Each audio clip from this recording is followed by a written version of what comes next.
Bonjour à tous et bienvenue au Salon S'expatrier Mode d'Emploi. Alors dans cet amphithéâtre, tout au long de la journée, on va vous proposer des conférences qui vont vous donner toutes les pistes pour partir vivre votre projet à l'étranger.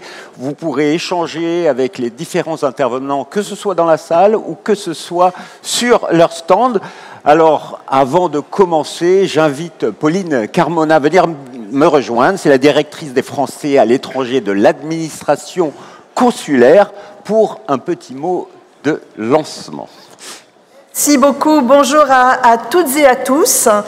Bienvenue. Donc, les Français de l'étranger, ça représente environ 3 millions de personnes. Donc, si vous êtes ici, c'est que, j'imagine, vous envisagez peut-être de les rejoindre.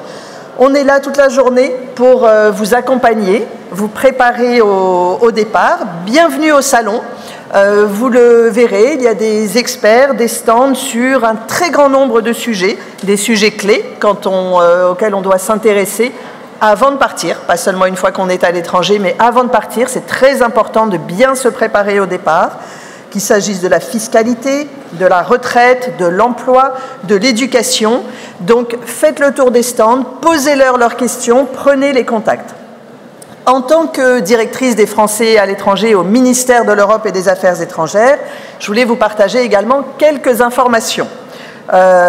Nous accompagnons les Français résidant à l'étranger avec un réseau consulaire qui est très développé. C'est le 3e réseau consulaire au monde. Il est présent dans environ 150 pays. 208 postes consulaires dans le monde. Nous en avons, il y a 2 petits nouveaux qui ont ouvert l'été dernier à Melbourne et à Séville. Quel est le rôle de ces consulats? D'abord, c'est d'assurer ce qu'on appelle la protection consulaire en cas d'urgence, en cas de difficulté. Le consulat est là pour vous assurer une protection, faire le lien avec votre famille en France si besoin, vous aider à rentrer s'il le faut. Et puis, les consulats sont là pour les démarches de la vie quotidienne, les démarches administratives qu'en France, on va effectuer dans une mairie ou une préfecture, la délivrance de papiers d'identité, de titres d'identité et de voyage, la délivrance de documents d'état civil, si vous vous mariez à l'étranger, si vous avez une naissance à l'étranger. Les consulats sont là pour la délivrance des documents d'état civil. Lorsqu'il y a des élections, il faut savoir que les Français de l'étranger peuvent voter à l'étranger lors des élections nationales. Il y a également des élections spécifiques pour les Français de l'étranger qui élisent leurs représentants, leurs conseillers.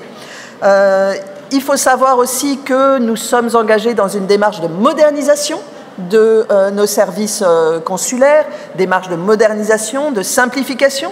On propose aux Français de l'étranger des démarches simplifiées qui n'existent pas sur le territoire français, comme le vote par Internet, comme la possibilité de se faire envoyer son passeport à domicile dans certains pays, beaucoup de démarches dématérialisées. Voilà, on tient compte du fait que même si notre réseau consulaire est très vaste, parfois, on habite loin d'un consulat, donc on a introduit beaucoup de flexibilité. Vous trouverez beaucoup d'informations sur notre site, le site du ministère de l'Europe et des Affaires étrangères.